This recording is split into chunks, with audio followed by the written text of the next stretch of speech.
Can you hear us, Ina Jo? I can. Good morning. Good morning. We're all set, Robin? I don't see the video for you guys, though. Okay. All right. Now I do. I just see Robin's. I think. Who's that? Who's that sitting there? Yeah. Right. Oh, now I can see you guys a little better. Hey there. Yeah. Oh. How do we get that? Well, that camera's on instead of this one. Yeah. Is that plug and plug? The camera is not pointed in a way that I can see everybody, but okay. See some of you.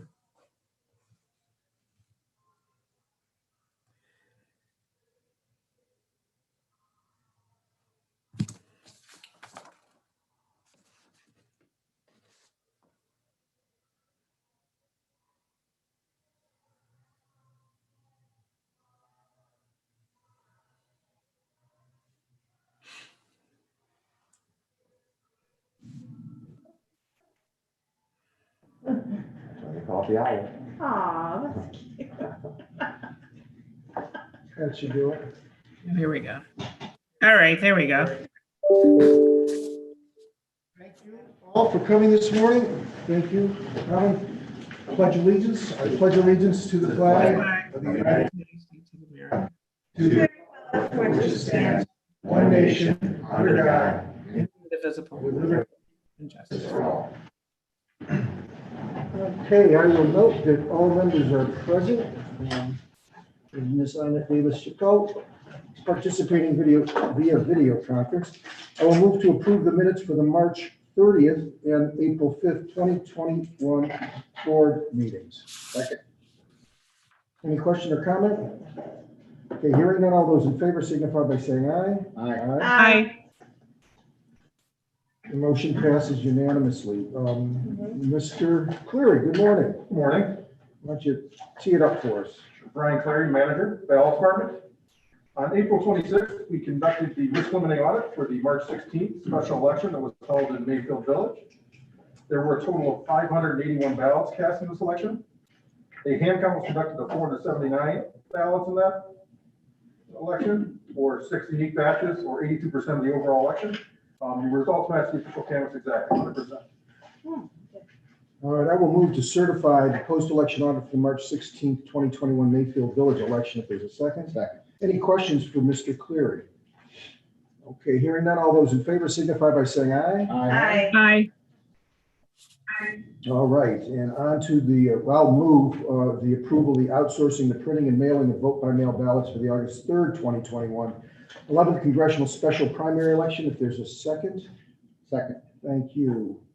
Are there any questions about that from the board? Okay, hearing none, all those in favor signify by saying aye. Aye. Aye. Hi. Motion passes unanimously. And then I will move to the preliminary approval of the ballot order for the August 3rd, 2020 11th Congressional Special Primary Election. It takes a good portion of our docket here today. If there's a second. Second. Any question or comment? Hearing none, all those in favor signify by saying aye. Aye. Hi. Okay, and I will move to approve or acknowledge the appointment of an elected office, Nathan Hudak, to the Cleveland Municipal Court, effective tomorrow, I believe, or today. If there's a second? Second. Yeah. Thank you. Any question or comment? Hearing none, all those in favor signify by saying aye. Aye. Hi. All right, it passes unanimously, and I will move to acknowledge the candidate withdrawals, Maple Heights President of Council Ronald Jackson, and also Cleveland Heights Member of Council, Ms. Snodgrass. Second. Second. Any question or comment? Hearing none, all those in favor signify by saying aye. Aye. Aye. Hi. Thank you. Motion passes unanimously, and on to the preliminary. I will move to the preliminary authorization for the allocation of voting booths for the August 3rd, 2020 special 11th Congressional Special Primary Election, and the allocation of quantities are based on social distancing and room size per polling location. A total of 2,405 voting booths would be allocated. 186 DS200 precinct scanners and 159 ADA automark voting units and 649 electronic poll books, if there's a second. Second. We got an election tomorrow, we're working on the next one. Great. No rest for the wicked. No rest, yeah. So any question or comment on this preliminary authorization for the allocation of these booths, ADAs, and precinct scanners and EPBs? Hearing none, all those in favor signify by saying aye. Aye. Aye. Hi. Aye. Motion passes unanimously, and on to the, I will move to approve the award of a contract to permit moving and storage to provide services for the delivery and return of voting equipment for all elections occurring between May 16th, 2021 through May 2nd, 2022, in the amount not to exceed $107,844. We have received some communications from Ms. Zusi and Director Pilati concerning this matter, and if there's a second to the motion. Second. Ken, is there anything you wanted to add to that?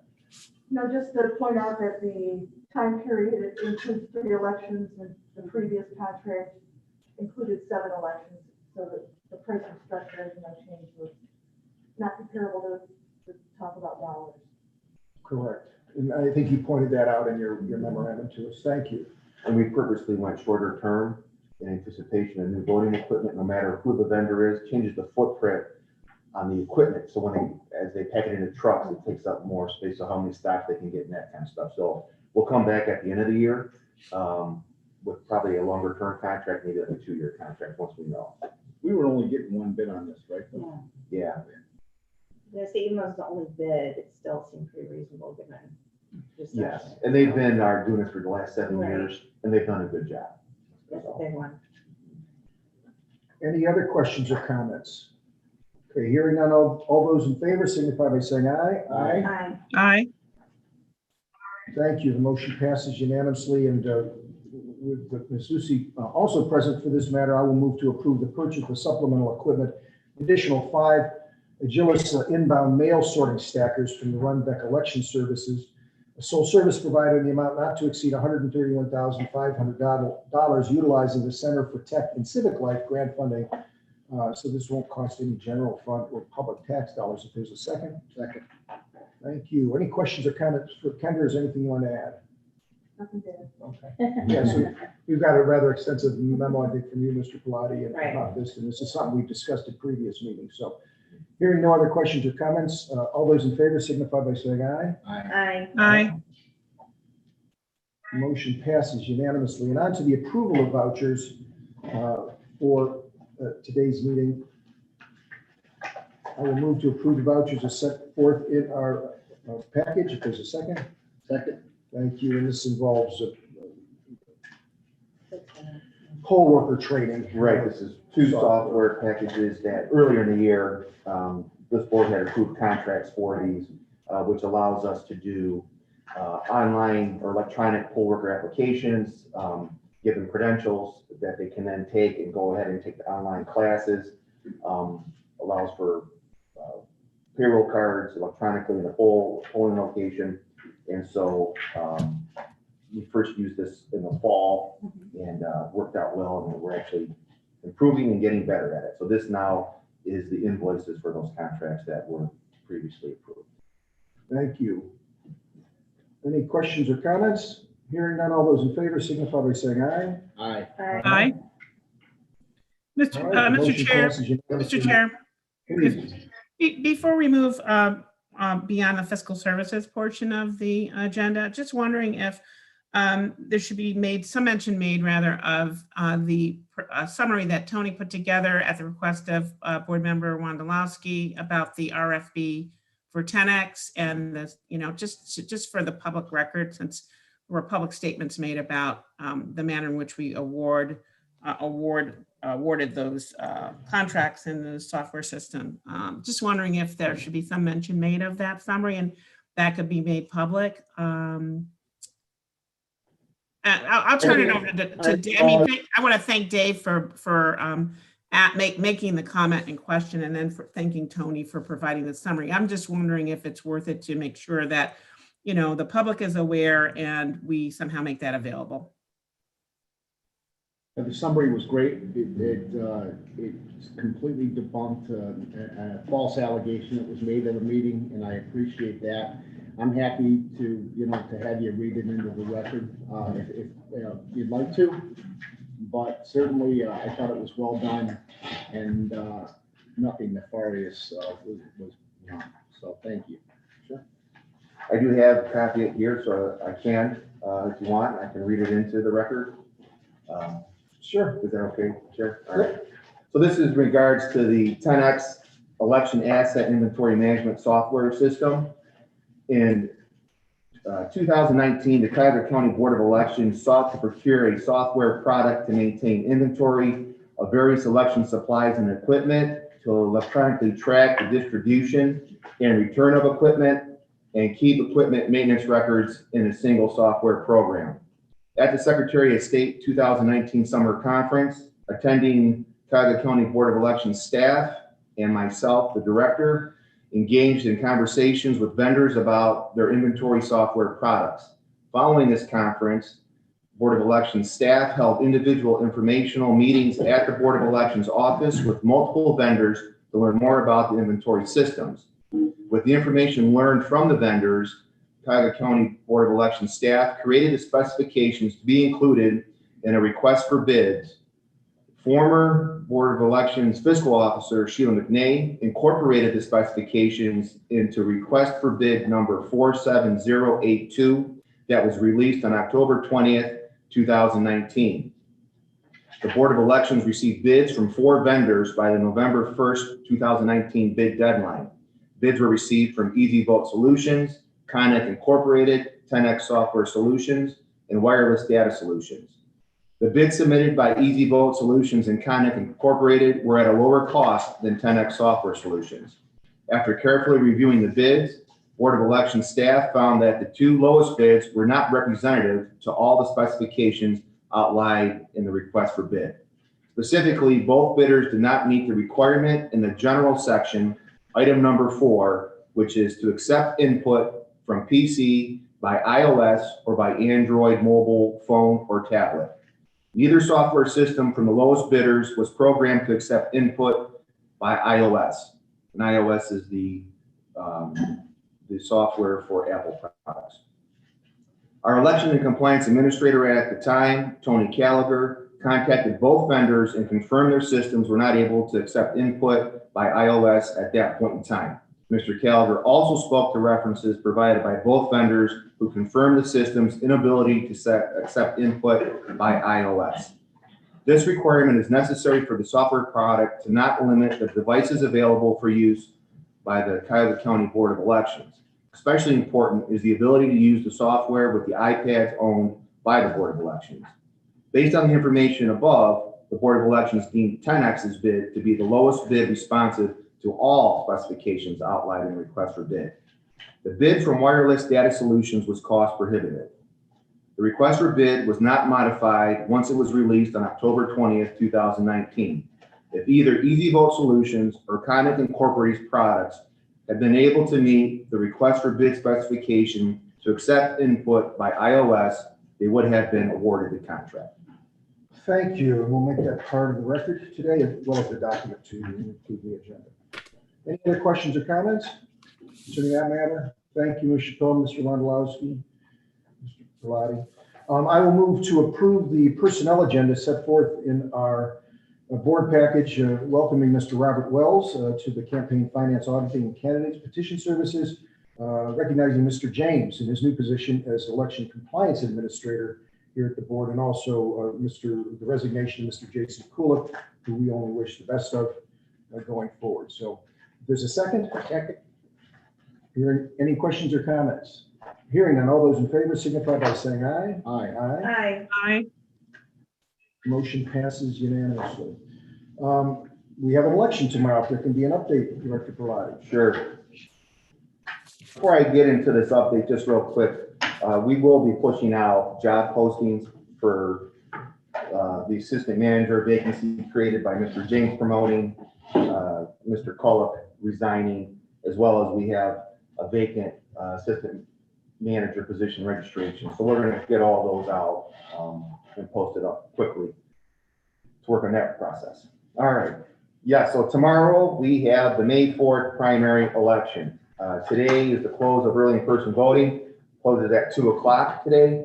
Over this weekend, we had weekend voting. We had 40 people come in. Just happened to be 20 Saturday and 20 Sunday. Got us 194 total early in-person voters going into this morning. The vote by mail deadline, application deadline was Saturday at noon. We did receive 50 applications on Saturday, and we put those ballots in the mail on Saturday as well. We have 14,326 vote by mail ballots that have been returned. It does not include today's mail, which I do not have those numbers at this point. That's a 76 return rate. We should, based on history, get somewhere between 85 and 90%. So we need to make up some ground here, but if we can get between about 1,500 and 2,000 over today and tomorrow, which can be realistic, we would hit those percentages. Plus anything timely postmarked, meaning postmarked today and received within 10 days after the election, those would figure into the equation too. So hopefully we have some good mail today. We are, this election is tracking very similar to the May 2017 primary election, almost the same amount of registered voters in each of those. Just as a point of reference, in that election, there was a 23% overall turnout. If that would be the case, we would have about 30,000 voters tomorrow at the polls. We are ready for those voters. We have 100% of our precinct election officials trained, and that includes standby workers if need be. For the first time on a larger scale, we're using the electronic timesheets for the poll workers, and that's with the election force. We saw that on the voucher list today. So what we anticipate is post-election, it'll take less temporary resources to process those cards because they'll be electronic, as well as while taking less resources to do it, we should be able to get checks produced quicker to get those out. This is the first time out, so we'll be gathering obviously a lot of metrics and data, and we will perfect this process as we go through future elections. But we're excited to try this out on a big scale today. Berman's our current voting equipment delivery vendor and into the future now as of today's contract. They have 6 final locations to deliver today. And Victor Rush and his staff and election support will have resources that go out like we typically do, follow behind to make sure that the correct amount of equipment is delivered to the correct locations. So we'll be in good position for that. The Emergency Management Command Center will be up and running like it was for the first time in November. Staff visited there last Thursday to make sure that all the IT infrastructure worked. Deputy Director Gallagher will start the day there tomorrow, and I will start the day here to make sure all is going well on both ends. As far as election night, Hallie, we have all departments have gone over and tried to figure out where they're going to set up their operations for election night duties. Because it's not a countywide, the majority of our voting equipment is still there. So you have to try to find the nooks and crannies to get the processes done, and the team working together. We'll be able to using the 1st and 5th floor, get everything done with ample space to ensure we have good product. I would anticipate that with it being a little bit larger election than the last two, probably between 10:30 and 11 o'clock is when we should be done with all our checks and balances and results posted. So really we are prepared and ready for this. What are you expecting the turnout maybe in the high 20s? I would say low to mid 20s. Low to mid 20s. Yeah. And we're going to keep a special eye on those locations where we have long lines Yes. in November. I don't anticipate that'll be the issue, but if it's going to happen, it's going to happen at those locations. You are correct. If you would just keep us posted throughout the day, you know, we've checked at noon and we've checked at 3. Yes. Thank you. That is one thing that all staff and all departments, they know the importance of that because they've heard about it at least weekly, if not more, from me.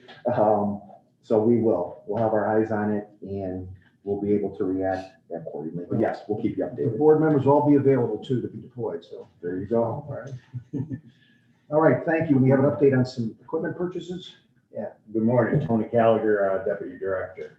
This past Thursday, the Voting Equipment Acquisition Committee, along with board members Ina Jo Davis Chappelle and Lisa Stickman, had Zoom calls with each of the 3 voting equipment and tabulation vendors, Clear Ballot, ES&S, and Hart. The purpose of the calls was to get a certification update from each of the 3 vendors regarding what new features will be included in this in their certification, and what is the status of those updates in regards to laboratory testing, EAC certification, and Ohio approval. Specifically, we wanted to know what equipment and software enhancements will be available when Cuyahoga County makes its equipment purchase later this year. Each of the vendors have provided this information in written form, and the Zoom calls allowed us to ask some follow-up questions. In addition, there were several challenges that were brought up during our county Zoom calls with other boards of elections that are currently using each of the 3 voting equipment vendors. We took this time to talk to the vendors about those challenges, and we were pleased to hear about the resolutions that the vendors are including in their upcoming certifications to address those issues. The next step in our selection process is our voting equipment election demonstration or mock election. The mock election is scheduled for Thursday, May 27th.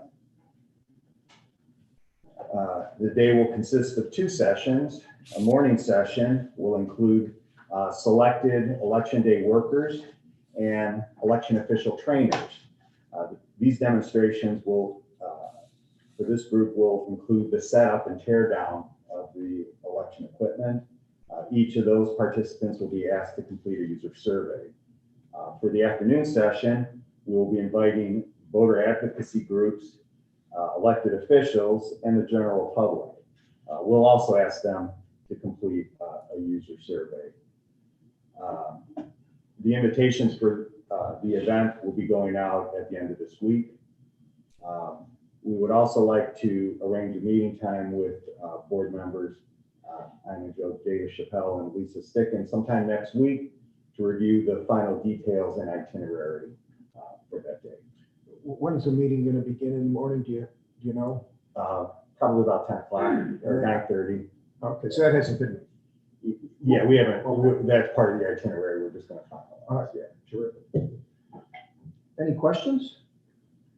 Okay, hearing none, no further updates, Mr. Pilati. I know we're all anxious to get to our stations and Yeah, get ready for the election. just one quick thing. Tomorrow is actually the candidates filing deadline for the August election. So we talked a lot about that. And so far as petitions turned in, verified and valid, we have 4 Democratic candidates and 1 Republican candidate who have filed. After we get through the deadline tomorrow, we'll let you know what those look like. And then just so you're aware, coming up, there's also a write-in deadline and an independent filing deadline. But the independent filing deadline does not impact the primary, but the write-in does.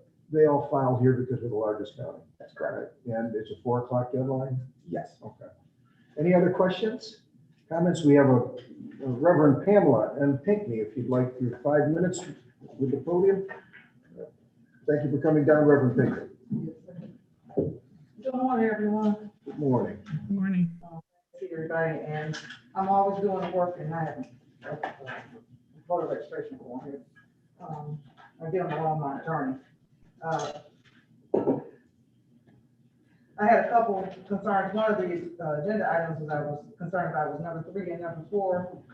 Is there going to be any exception to the fact that the United States Postal Service is in delay due to coronavirus, or what type of provisions are or exceptions to the rules are being made? I heard you say that some bill and ballots were rejected because of delays in the Postal Service.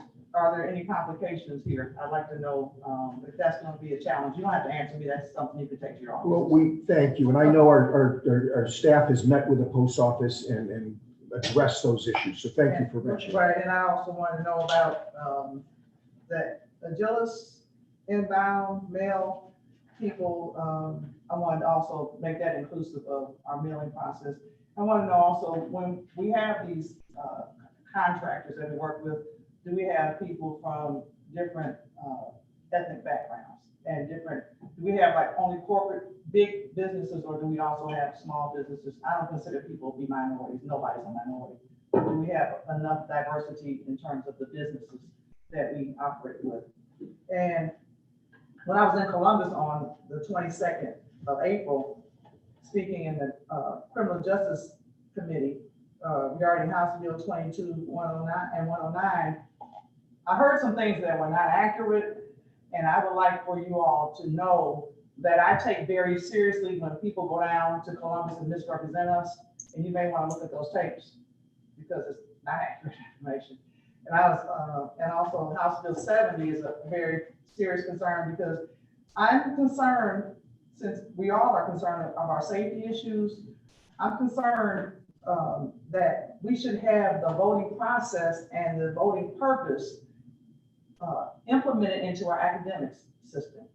Our academic setting, it should be taught in the school system. It could be in either the English class or the history class, because one of the things I found is a great amount of illiteracy.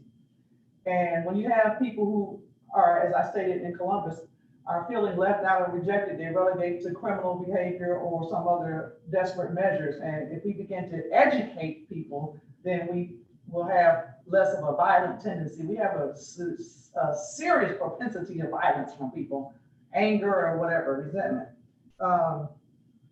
And I'd like to know also if we're going to be able to get some more ballot drop-off boxes throughout the county.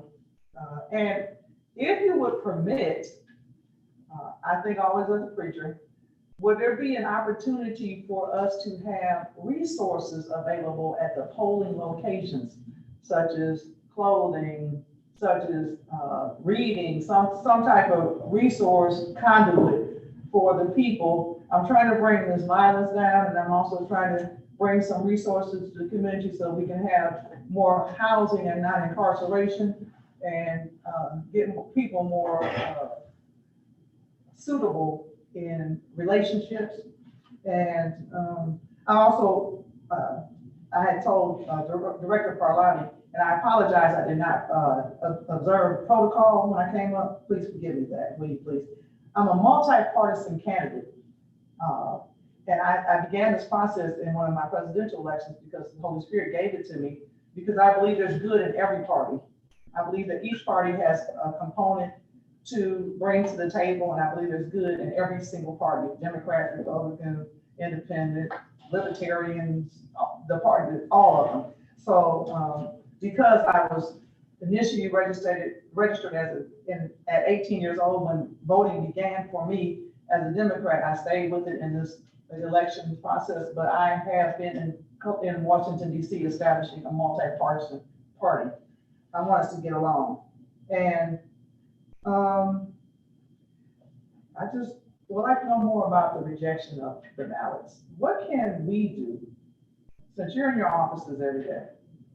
What can we do? Because this lackadaisical, nonchalant attitude of leadership, believing that they don't have a responsibility, that we don't have a responsibility to the people, and we want to sick the police on everybody when they ask questions. What can we do to help you all so these ballots are not being rejected? And I'd like to know also, Chair and Director and all board members, what can we do to help you all? Thank you, Reverend Pinckney, for your comments and coming down. Appreciate it. You know how to preach. Yes, thank you very much. Are there any other public comments, Mary? No, Chair, Okay, thank you. Anything from the board members? Okay, hearing none, I will move to recess our meeting today. If there's a second. Second. Thank you. And all in favor, signify by saying aye. Aye. Aye.